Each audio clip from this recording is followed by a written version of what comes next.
It's a rare thing for a judge to become a folk hero, and rarer still for one to defy a president and overturn an election result, but that is what happened in Kenya last month. On the 1st of September, Chief Justice David Maraga, ascetic, God-fearing, 66 years old and with a perpetual look of mild amusement, declared President Uhuru Kenyatta's 54% victory in the August election to be invalid, null and void. The Election Commission was blamed for mishandling the presidential poll so badly it was neither transparent nor verifiable that it is scheduled to be run again on the 26th of October. When Kenyatta won his first term in 2013, his opponent, then as now, was Raila Odinga, who alleged fraud and challenged the result at the Supreme Court. Odinga's case was denied, confirming the public's resigned expectation that the judiciary does the executive's bidding. So when history failed to repeat itself this summer, there was shock on both sides and wild celebration on one. In Kibera, a teeming, poor neighborhood of Nairobi where Odinga is hugely popular, the joy was spontaneous and idiosyncratic. As I arrived, a man raced down the road on a motorbike, dressed in a gorilla suit and doing a kind of rising trot in his seat, honking his horn while leafy branches attached to the pillion dragged on the tarmac behind. After him came the Incredible Hulk. At the busy Olympic Junction, there was a gridlock of dancing, weeping, shouting and praying Odinga supporters. The riot police, who had been deployed with their shields, batons and tear gas in expectation of trouble when the Supreme Court rejected Odinga's petition, surprisingly backed off, leaving the celebrants to it. Someone had found a 5-day-old newspaper with Maraga on the cover, dressed in his black and red robes with wing collar and dangling bands, and held it aloft. "He's an African hero," cried a man in the thick of the scrum.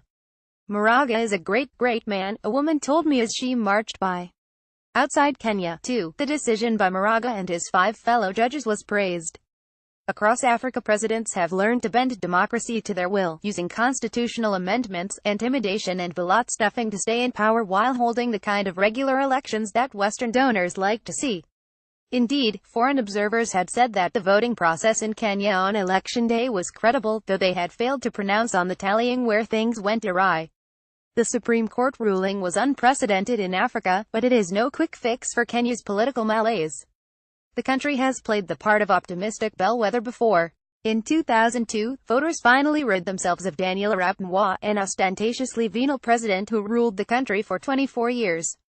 They spurned his anointed successor Uhuru Kenyatta, as it happens, the son of the country's first president, Jomo Kenyatta, and chose Mwai Kibaki instead. Kenyans hoped that they had at last escaped the cycle of graft and tribalism.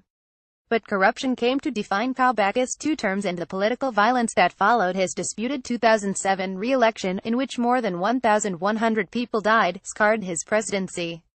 The people who took us almost to the brink in 200,708 were the same guys who had stood up against Moi and said all those good things, and then behaved really atrociously, says Patrick Gathera, a cartoonist and curator of the online magazine The Elephant, whose blog astutely observes Kenyan mores.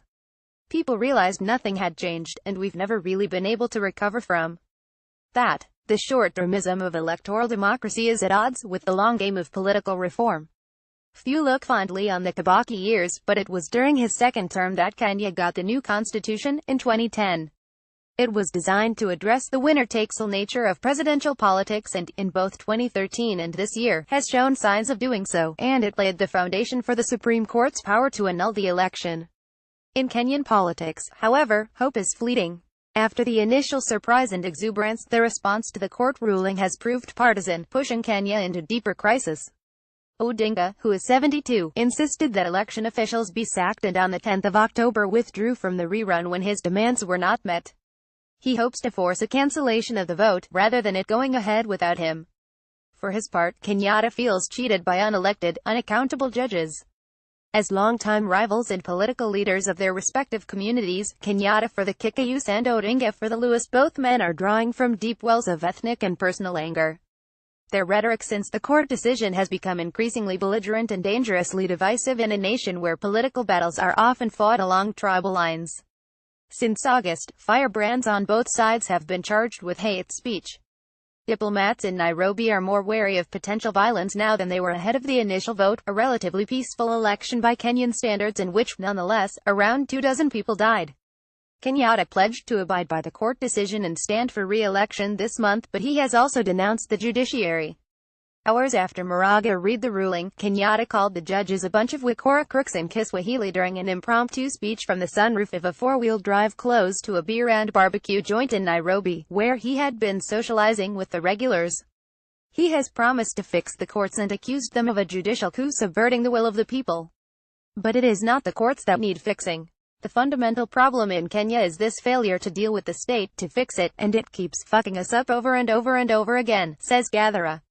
He worries that his fellow Kenyans have become so inured to corruption and self-serving political leaders that it is getting hard even to imagine something different. It's got to the point where we think we can't change it. Everything we have tried seems to fail.